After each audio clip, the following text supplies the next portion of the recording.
네, 오늘도 이렇게 젊은 예배 오신 모든 분들을 주님의 이름으로 환영합니다. 우리 옆에 있는 분들 보시고 이렇게 인사 나누실까요? 무너진 제단을 수축하는 것이 부흥입니다.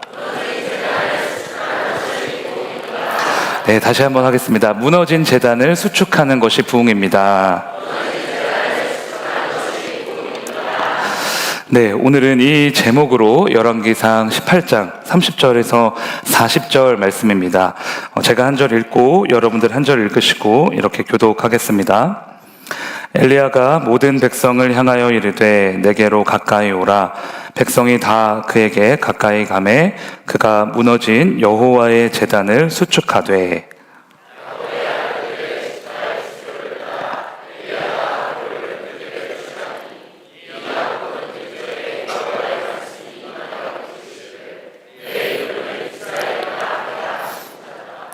그가 여호와의 이름을 의지하여 그 돌로 제단을 쌓고 제단을 돌아가며 곡식 종자 두 세알을 둘 만한 도랑을 만들고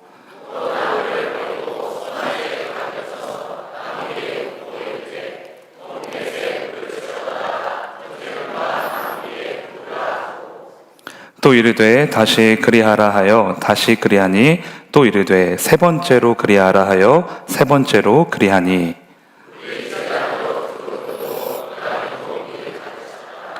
저녁 소재 드릴 때에 이르러 선지자 엘리야가 나아가서 말하되 아브라함과 이삭과 이스라엘의 하나님 여호와여, 주께서 이스라엘 중에서 하나님이신 것과 내가 주의 종인 것과 내가 주의 말씀대로 이 모든 일을 행하는 것을 오늘 알게 하옵소서.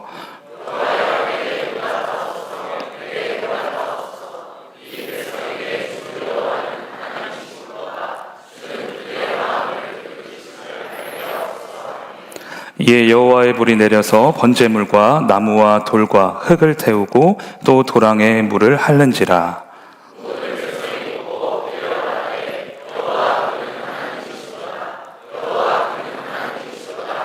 네, 같이 읽겠습니다.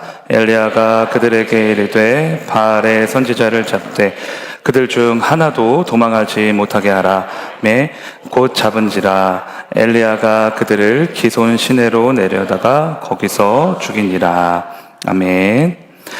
네, 우리가 지난주에는요, 여로보암이 냈던 길, 또 다윗이 냈던 그 선한 길을 대조하면서 지금 우리가 걸어가야 할 길에 대해서 나눴습니다. 여로보암이 낸 악한 길을 따랐던 이스라엘의 대표적인 악한 왕이 아합이다라고 말씀을 드렸었는데요. 아합은 하나님의 경고를 계속 무시하고 끝없는 어둠의 길을 가게 됩니다. 아합과 온 이스라엘 백성들이 바알과 아세라라는 그런 우상을 숭배하고 하나님은 철저하게 외면하는 그렇게 패역한 삶을 계속 살았던 것이죠. 하나님께서는 이 모습을 너무나 안타깝게 여기시고 한 선지자를 보내시는데 그가 바로 우리가 잘 알고 있는 엘리야입니다. 먼저 엘리야는 하나님의 마음을 담아서 이스라엘 백성들을 향해 그들의 심장과 폐부를 찌르는 지적을 하는데요. 열왕기상 18장 21절입니다. 네, 제가 읽겠습니다. 엘리야가 모든 백성에게 가까이 나가 이르되 너희가 어느 때까지 둘 사이에서 머뭇머뭇하려느냐. 여호와가 만일 하나님이면 그를 따르고 바알이 만일 하나님이면 그를 따를지니라 하니 백성이 말 한마디도 대답하지 아니하는지라. 그러니까 지금 이스라엘 백성들의 모습은 하나님이 보시기에 어떤 모습이라는 거죠? 머뭇머뭇하는 모습이라는 거예요. 바알과 하나님 사이에서, 그러니까 세상과 하나님 사이에서 왔다 갔다 거리는, 그러니까 마음과 행동을 확정짓지 못하는, 어떤 날은 하나님이 자신들의 신이었다가 어떤 날은 바알이 자신의 신이 되는 그런 이제 삶을 살고 있었던 거죠. 그런데 여기서 이 머뭇머뭇하다라는 이 단어의 원어는요, 다리를 절뚝거리다라는 뜻을 가지고 있습니다. 여러분 생각을 해보세요. 어떤 사람이 술에 취해서 다리를 절뚝 이렇게 하면서 걷고 있습니다. 이리로 갔다가 저리로 갔다가 다리를 절고 있으니까요, 휘청휘청 하는 거예요. 그 취객의 모습을 뒤에서 바라보면요, 어떤 마음이 들까요? 저 사람이 정말 저러다가 땅바닥에 고꾸라지는 거 아닐까? 술에 취해 비틀거리다가 차도에 엎어져서 정말 큰일 나는 게 아닐까? 라는 생각을 하게 되죠. 그러니까 머뭇머뭇하다라는 건요, 굉장히 위태롭다라는 뜻입니다. 언제 고꾸라질지 모르는 상태, 언제 호흡이 끊어질지 모르는 산소 호흡기만 달고 있는 중환자의 상태라는 거죠. 하나님께서는요, 요한계시록에서 이렇게 머뭇머뭇하고 있는, 미지근하게 살고 있는 한 교회를 말씀하시는데요. 계시록 3장 15절 16절입니다. 같이 읽어볼까요? 시작. 내가 내 행위를 아노니 뜨겁지도 아니하도다. 내가 차든지 뜨겁든지 하기를 원하노라. 내가 이같이 미지근하여 뜨겁지도 아니하고 차지도 아니하니 내 입에서 너를 토하여 버리리라. 하나님께서 거듭 말씀하고 계시죠. 너는 미지근하여 뜨겁지도 않고 차지도 않다. 그래서 내가 너를 토하여 버리겠다. 그러니까 요한계시록에 나오는 7교회 중에 어떤 교회에게 하시는 말씀일까요? 라오디게아 교회에게 하시는 말씀입니다. 이 말씀을 정확히 이해하려면 이 라오디게아가 어떤 도시인지를 우리가 좀 이해를 해야 되는데요. 당시 라오디게아는 큰 문제점이 하나 있었습니다. 도시에 물이 없는 거예요. 그러니까 물이 너무 귀하니까 사람이 마실 물도 없습니다. 그래서 다른 곳에서, 다른 도시에서 물을 끌어오자라는 방책을 세우게 됩니다. 라오디게아 근처에 골로새와 히에라볼리라는 두 도시가 인접해 있었는데 그 도시들로부터 자신들의 도시까지 돌로 만든 긴 수로를 이렇게 건축을 하는 거예요. 라오디게아에서 히에라볼리까지는 10km 정도, 골로새는 16km 정도 이렇게 떨어져 있었기 때문에 수로가 꽤 길었겠죠.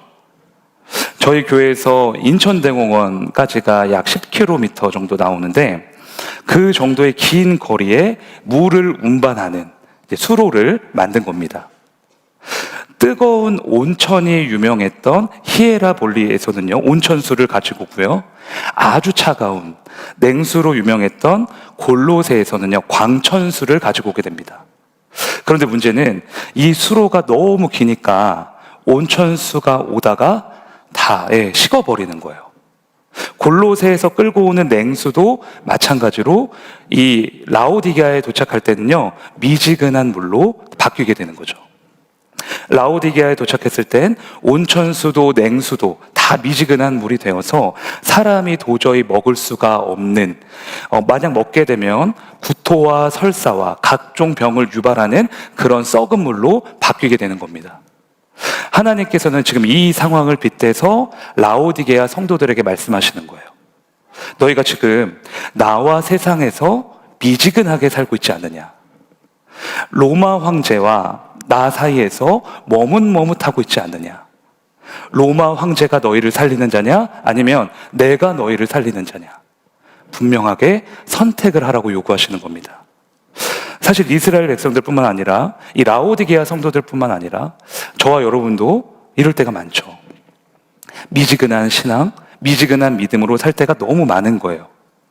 하나님과 세상 사이에서, 이 하나님과 우상 사이에서 왔다 갔다 하는 그런 연약한 모습들이 있습니다. 그러니까 이런 상황들을 끊어내기 위해서, 새로운 부흥의 역사를 맛보기 위해서 하나님이 가장 먼저 무엇을 말씀하시는가 하면요, 계시록 3장 19절입니다.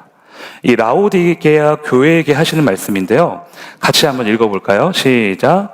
그러므로 내가 열심을 내라 회개하라.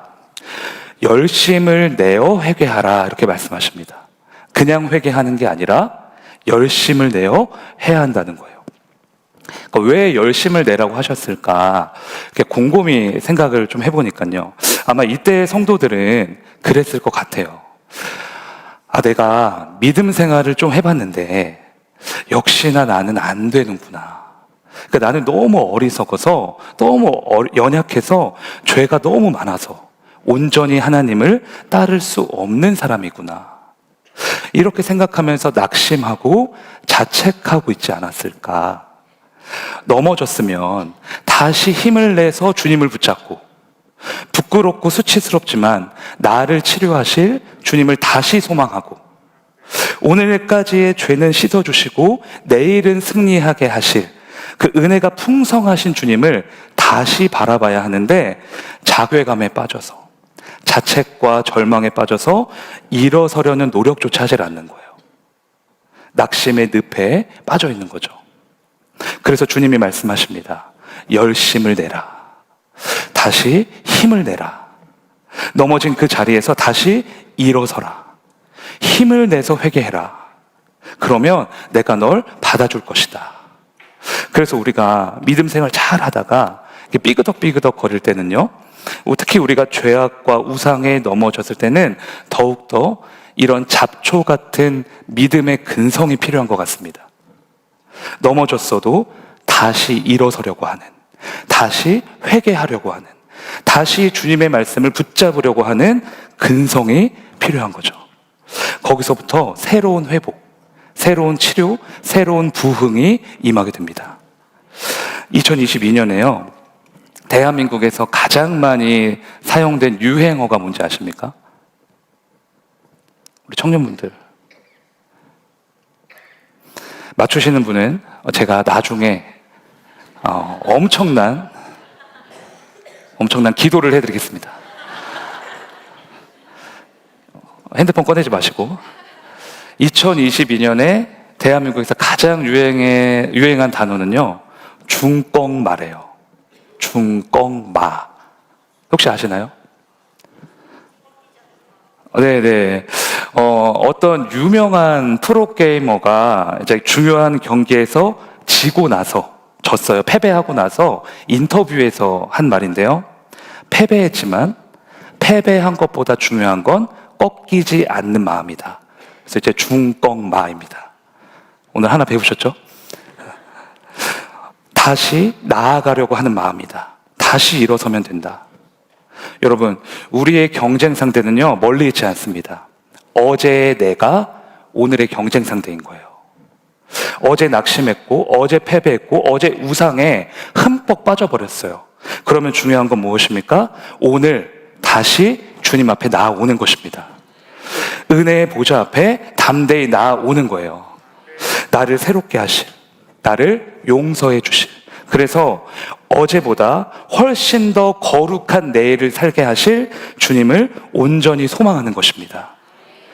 부흥의 역사는요, 이런 사람에게 옵니다.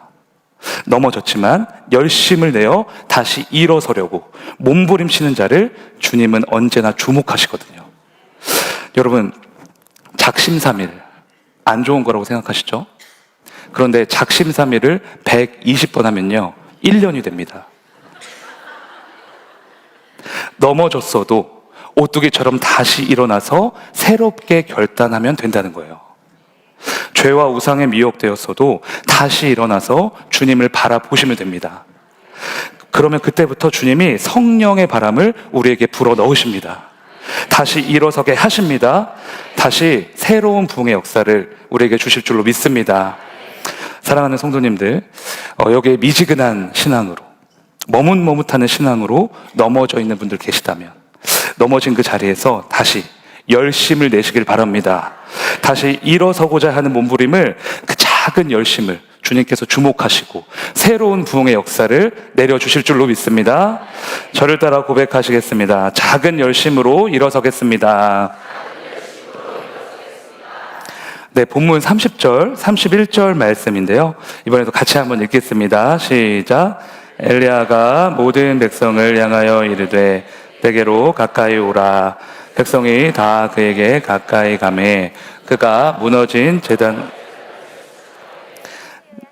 야곱의 아들들의 지파의 수요를 따라 엘리야가 돌 12개를 취하니. 자, 하나님의 사명을 받은 엘리야는요, 이 바알을 숭배하고 있는 이스라엘 백성들을 구원하기 위해서 이제 아합 왕에게 획기적인 제안을 합니다. 바알과 아세라 선지자 850명을 갈멜산으로 다 부른 후에 자신과 그들이 기도할 때 하늘에서 불이 떨어지면 그가 그에게 응답한 신을 진짜 하나님이라고 이제 인정을 하자라는 거예요. 그러니까 사생결단의 대결입니다. 그런데요, 엘리야가 이 영적 전쟁을 하기 위해서 가장 먼저 한 행동이 무엇이었냐 하면요, 무너진 제단을 수축하는 것이었어요. 여호와의 무너진 제단, 그 황폐해져 버린 그 하나님의 제단을 다시 쌓아 올리는 거죠. 이스라엘 백성들에게 가까이 모여봐라 이렇게 말한 다음에, 백성들아 잘 봐라, 이것이 너희가 무너뜨린 제단이다, 이것이 너희가 무너뜨린 여호와의 제단이다, 이렇게 제단이 무너진 모습 그대로를 보여주는 거예요. 그러면서 돌 하나를 정성스럽게 쌓기 시작합니다. 그렇게 몇 개의 돌을 쌓는가 봤더니요, 정확하게 12개의 돌이었어요. 이스라엘 12지파 전체를 의미하는 거죠. 아마 이스라엘 백성들은요, 그 모습을 보면서 생각했을 것입니다. 이것이 우리의 무너진 모습이구나. 우리가 이렇게까지 하나님을 멸시했구나.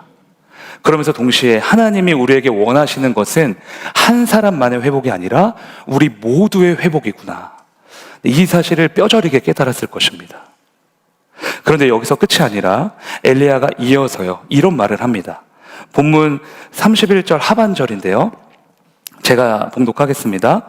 이 야곱은 옛적에 여호와의 말씀이 임하여 이르시기를 내 이름을 이스라엘이라 하리라 하신 자더라. 엘리야는요, 갑자기 야곱의 이야기를 꺼냅니다. 야곱이 누구입니까? 아버지 이삭을 속여서 장자권을 가져간, 약삭 빠르고 교활한 사람입니다. 형 에서를 속여서 자신의 집안을 쑥대밭으로 만든 장본인입니다. 그래서 성경의 대부분의 인물들은 우리가 존경하고 닮고 싶어 하지만 야곱만큼은 닮고 싶지가 않아요. 자신의 목표를 이루기 위해서라면 거짓말도 서슴없이 하고, 배신도 하고, 몰래 도망도 가는 철저하게 자기중심적이고 이기적이고 교활한 사람이기 때문입니다. 이렇게 자신의 장교만 믿고 살아가는 야곱에게요, 하나님이 큰 장애물을 주십니다. 장자권을 빼앗겨서 분노에 가득 찬 형 에서를 만나게 하시는 거예요.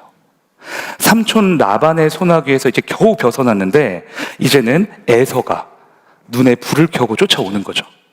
동생을 죽이려고 20년의 세월을 기다렸다가 복수할 기회가 온 것을 알고 부하들을 데리고요, 야곱을 쫓아온 거예요.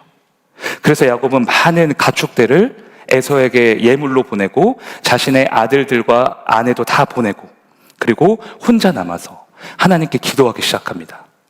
이제까지 자신이 살아왔던 인생을 회개하면서 진심으로 뉘우치면서 아무것도 남지 않은 빈손이 돼서요, 하나님께 철저히 매달리는 거죠. 그러자 한 사람이 나타나서요, 우리가 잘 알고 있는 이야기죠, 씨름을 하게 되는데요. 창세기 32장 24절 25절입니다. 같이 읽어보실까요? 시작.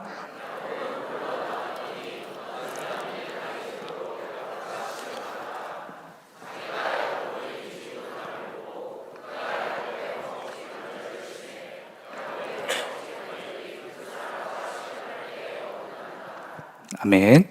여기서 나오는 한 사람이 누구일까요? 하나님 자신입니다. 홀로 있는 야곱에게 하나님이 직접 나타나신 거예요. 그리고 야곱과 밤새 씨름을 하다가 야곱의 허벅지 관절을 치십니다. 아까 처음에 머뭇머뭇하다라는 뜻이 뭐라고 말씀드렸었죠? 네, 휘청거려, 다리를 절뚝절뚝거리다. 지금 야곱도요, 마찬가지인 겁니다. 이 환도뼈가 박살나서 절뚝절뚝하는 그런 상태인 거죠. 하나님과 자신의 그 이기적인 속성, 이기적인 신앙 그 사이에서, 신실하신 하나님과 자신의 그 죄악 사이에서 머뭇머뭇하는 그런 인생이었던 거예요. 그런데 야곱은 여기서 포기하지 않았습니다. 환도뼈가 박살났지만, 절뚝거리는 인생이지만 하나님의 바지끄레기를 붙잡고 나를 축복해달라고, 축복하시지 않으면 저는 절대 갈 수 없다고 이렇게 매달리기 시작합니다. 그러자 하나님이 이제 야곱에게 어떻게 응답을 하시는가 하면요, 32장 27절 28절입니다. 제가 읽겠습니다. 그 사람이 그에게 이르되 내 이름이 무엇이냐? 그가 이르되 야곱이니이다. 그가 이르되 내 이름을 다시는 야곱이라 부를 것이 아니요 이스라엘이라 부를 것이니 이는 내가 하나님과 및 사람들과 겨루어 이겼음이니라. 너의 이름이 무엇이냐고 물으십니다.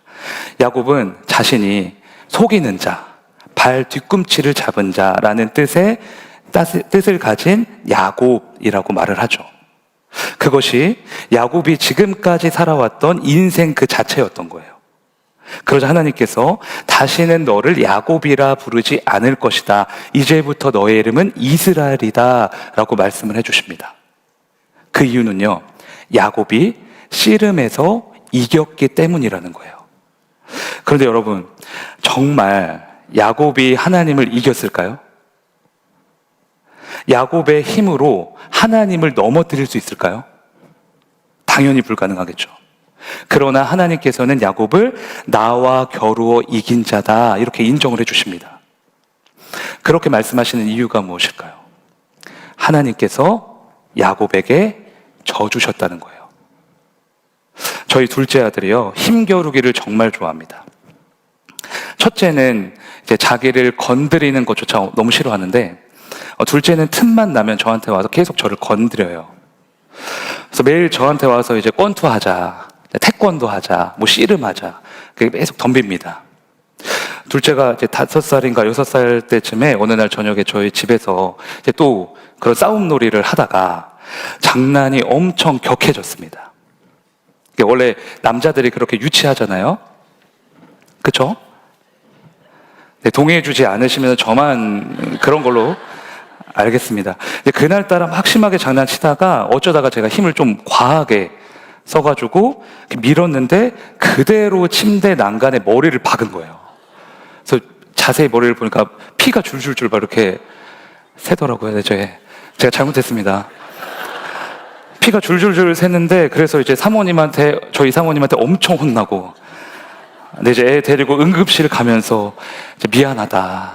아빠가 네가 원하는 거 다 사줄게 하면서 싹싹 빌었던 가슴 아픈 기억이 있습니다. 사실 이건 특별한 경우고, 대부분의 아빠들은요, 아들한테 그러실 거예요. 아들과 이게 힘겨루기 하다가, 뭐 팔씨름 하다가, 결정적인 순간에는요, 져주는 거죠. 그러면서 아들에게 이렇게 말합니다. 너가 이겼다. 너가 아빠를 이겼다. 대단하다. 왜냐하면 실제로 아빠는 훨씬 힘이 세고 정말 큰 사람이라서 아들에게 져줘도 행복하거든요. 아들에게 져주는 것이, 그래서 아들이 기뻐하는 것이 너무 좋거든요. 그러니까 아빠는 늘 져주는 거예요. 그리고 아들을 이겼다고 해주는 거죠. 야곱도요, 마찬가지입니다. 하나님께서는 이기적인 야곱을 포기하지 않으십니다. 자기만 알고 속이고 빼앗고 도망가고 그렇게 살아가는 야곱을요, 단 한순간도 잊지 않으셨던 거죠. 그렇게 야곱을 너무나 사랑하기에 야곱에게 기꺼이 져주십니다. 그리고 야곱을 이제 이스라엘이라고, 이기는 자라고 인정해 주시는 거예요. 이것이 바로 하나님의 열심입니다. 우리는 늘 하나님을 배신하고 떠나고 세상을 선택하지만 친실하신 하나님께서는 당신의 열심으로 우리와 늘 함께 해주시는 거예요. 야곱과 같은 우리를 버리지 않으시고요, 끝까지 기다려주시고 끝까지 사랑하셔서 끝끝내 우리를 아름다운 이스라엘로 변화시켜 주시는 줄로 믿습니다. 엘리야가 무너진 제단을 수축하면서 이 야곱의 이야기를 꺼내는 이유가 바로 여기 있습니다. 하나님은 아직 포기하지 않으셨다는 거예요. 포기한 적이 없다는 것입니다. 바알을 숭배하고 세상을 사랑하고 주님을 멸시하는 백성들이지만, 그들의 죄악을 낱낱이 다 알고 계시지만, 그럼에도 주님은 우리를 향한 사랑을 포기하지 않으셨다는 거죠. 하나님께서는 포기하지 않는 열심으로, 이 무한한 열심으로 우리를 끝까지 사랑하시고 구원하시고 변화시켜 주시는 분이라는 거예요. 그러니 이 사실을 믿고 기도하자고, 그러니 이 사실을 믿고 다 같이 회개하자고 엘리야가 백성들에게 요청하고 있는 거죠. 하나님은 우리를 버리지 않으시니까, 하나님의 열심으로 우리를 반드시 건져내실 테니 그걸 믿고 하나님께 나아가자는 것입니다. 그러면 하나님께서 우리의 모든 더러움을 씻어주시고 악한 우상도 진멸해 주시고 온전한 회복의 역사를 반드시 주신다는 거예요. 사랑하는 성도님들, 우리는 작은 열심으로 일어섰을 뿐이지만 하나님께서는요, 무한하신 열심으로 우리를 포기하지 않으시는 줄로 믿습니다. 야곱과 같은 우리를 아름다운 이스라엘로 만들고야 마시는 하나님의 열심을 날마다 의지하시길 바랍니다.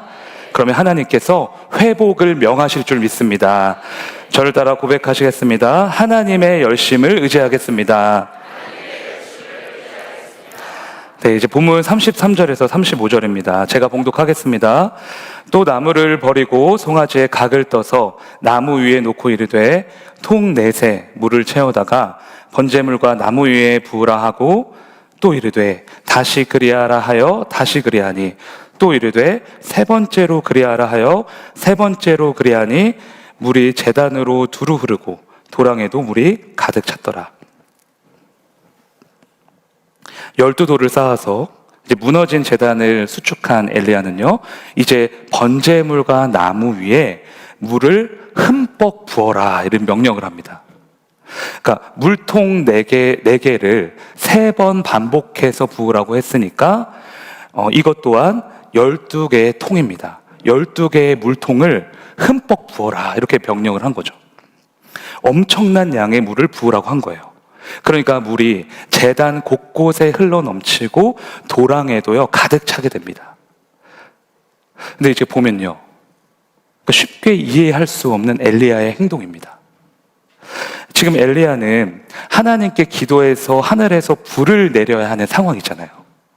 만약에 하늘에서 불이 떨어지지 않으면, 불이 떨어져서 그 제단을 다 불살르지 않으면 엘리야는 이곳에서 바로 죽게 됩니다. 그런데 의도적으로 제단에다가 엄청난 양의 물을 붓고 있는 거예요. 여러분 생각을 해보세요.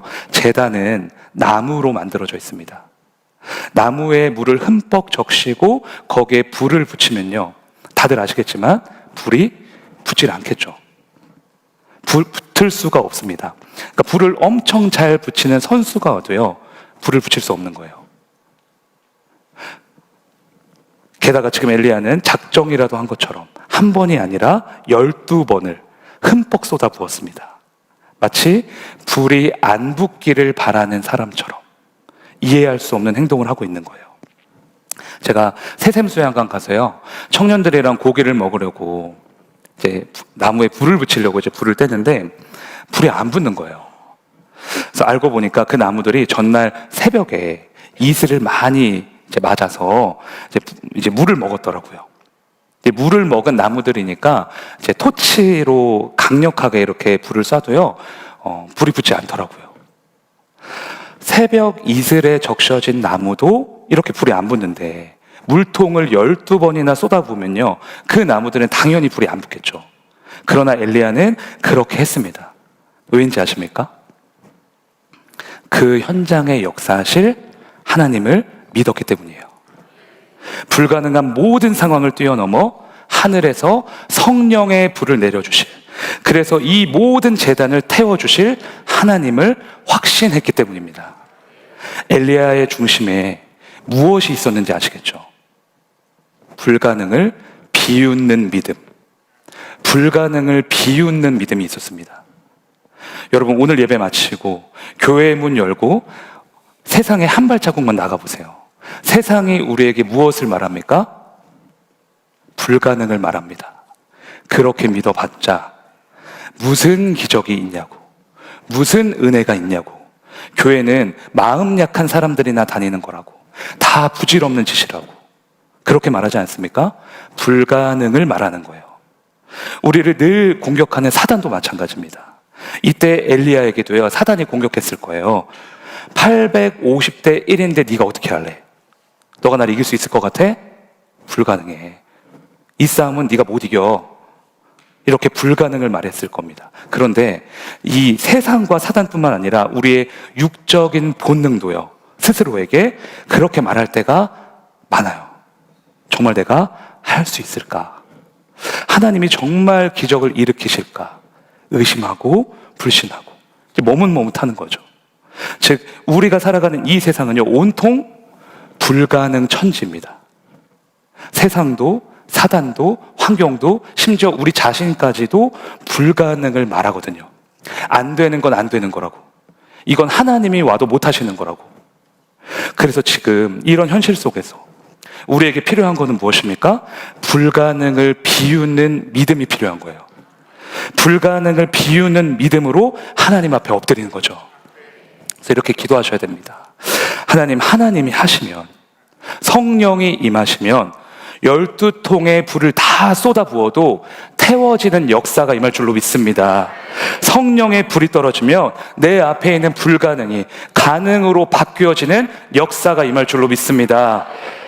이렇게 믿음으로 구하시길 바랍니다. 그래서 늘 불가능을 비웃으셔야 됩니다. 불가능을 하찮게 여기셔야 돼요. 우리 앞에서야 불가능이지 하나님 앞에서 불가능한 일이 있겠습니까? 하나님은 능치 못함이 없는 분인 줄로 믿습니다. 저번 주에 우리 최영복 장로님께서 그러셨잖아요. 째째하게 기도하지 마라. 머리에 이제 각인이 됐습니다. 그냥 기도하지 말고 믿음으로 기도해라. 그러니까 저번 주와 동일하게 또 도전을 받았습니다. 제가 이번에 새롭게 알게 됐는데 제가 도전을 잘 받는 스타일인 것 같아요. 저는 장로님의 그 말씀이 이렇게 해석이 되더라고요. 그래, 내 사이즈 말고 하나님의 사이즈로 구하자. 능치 못함 없으신 하나님의 사이즈로 구하자.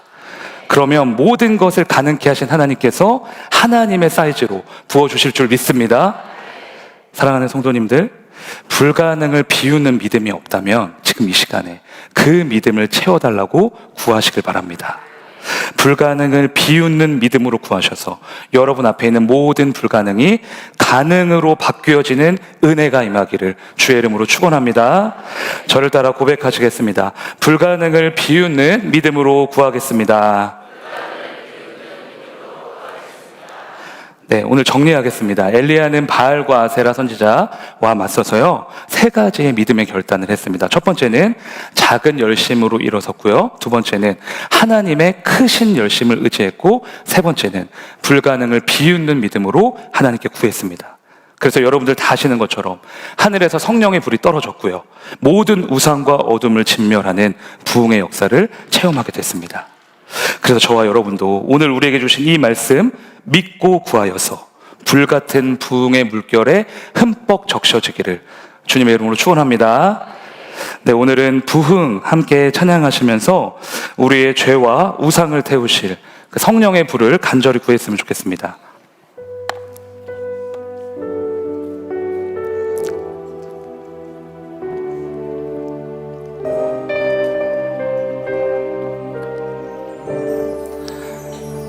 네, 이 땅의 황무함을 보소서. 하늘의 하나님, 긍휼을 베푸시는 주여, 우리의 죄악 용서하소서. 이 땅 고쳐 주소서. 이제 우리 모두 하나 되어 이 땅에 무너진 기초를 다시 쌓을 때 우리의 우상들을 태우실 성령의 불 임하소서. 부흥의 불길 타오르게 하소서. 진리의 말씀 이 땅 새롭게 하소서. 은혜의 강물 흐르게 하소서. 성령의 바람 이제 불어와. 오 주의 영광 가득한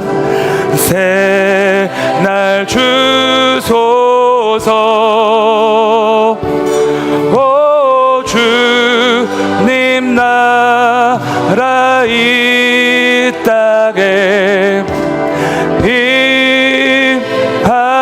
임하소서. 우리 간절한 마음으로 다시 한번 고백하겠습니다. 이 땅의 황무함을 보소서. 이 땅의 황무함을 보소서. 하늘의 하나님 긍휼을 베푸시는 주여, 우리의 죄악 용서하소서.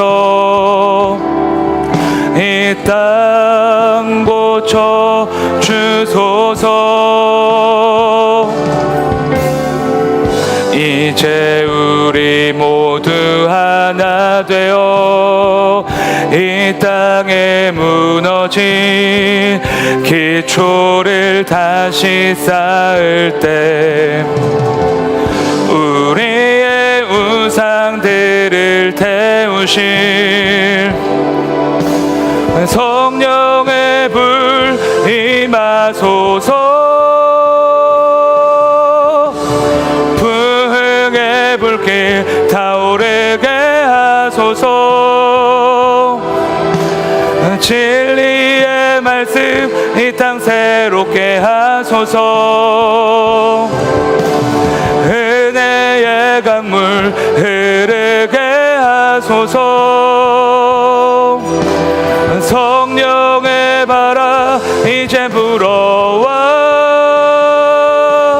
오 주의 영광 가득한 새 날 주소서. 오 주님 나라 이 땅에 임하소서. 부흥의 불길 타오르게 하소서. 부흥의 불길 타오르게 하소서. 진리의 말씀 이 땅 새롭게 하소서. 은혜의 강물 흐르게 하소서. 성령의 바람 이제 불어와. 오 주의 영광 가득한 새 날 주소서. 오 주님 나라 이 땅에. 우리 두 손 들고 고백하시겠습니다. 오 주님 나라, 오 주의 영광 가득한 새 날 주소서. 오 주님 나라 이 땅에 임하소서. 우리 시간 우리에게 주신 말씀 붙들고 한 마음으로 기도하길 원합니다. 하나님 아버지, 낙심하지 않고 작은 열심으로 일어서겠습니다. 나를 절대 포기하지 않으시는 하나님의 열심을 의지하겠습니다. 불가능을 비웃는 믿음으로 주님께 구하겠습니다. 우리에게 성령의 불을 부어 주시옵소서. 우리의 심령과 가정과 교회 위에 부흥의 물결을 부어 주시옵소서. 이 시간 주님의 이름 한번 부르짖고 함께 기도하겠습니다. 주여, 하나님 아버지 감사합니다. 주여 아버지, 오늘도 우리를 말씀의 자리로, 이 예배의 자리로, 이 거룩한 제단으로 불러주시니 감사를 드립니다. 주여 아버지, 일어서는 자 되게 하시옵소서. 하나님, 낙심하지 않고 포기하지 않고 주님께 다시 일어서는 하나님 아버지 불같은 믿음을 가진 하나님 그런 자녀들로 세워주시옵소서. 하나님 아버지, 하나님의 열심을 의지합니다. 하나님, 우리는 포기해도 우리를 포기하지 않으시는 하나님의 열심을 의지하오니, 하나님의 사랑을 의지하오니 주님 우리를 붙들어 주시옵소서. 우리를 이스라엘로 세워주시옵소서. 하나님 아버지, 불가능을 비웃는 믿음을 주시옵소서. 불가능을 세상을 비웃는 믿음을 주시옵소서. 하나님 아버지, 하나님 앞에 불가능은 없는 줄로 믿습니다. 능치 못함 없으신 줄 믿습니다. 하나님, 그 믿음으로 구하여서 불가능이 뒤집어지는 역사가 우리의 삶 가운데 이루어지게 하여 주시옵소서.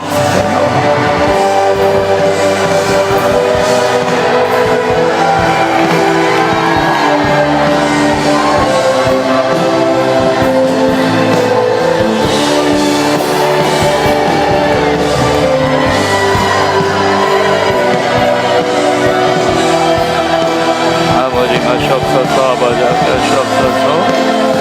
아버지 마시옵소서. 아버지 하시옵소서.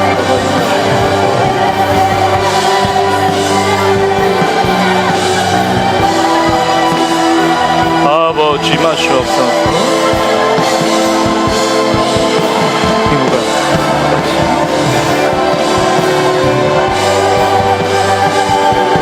아버지 마시옵소서. 아버지, 아버지,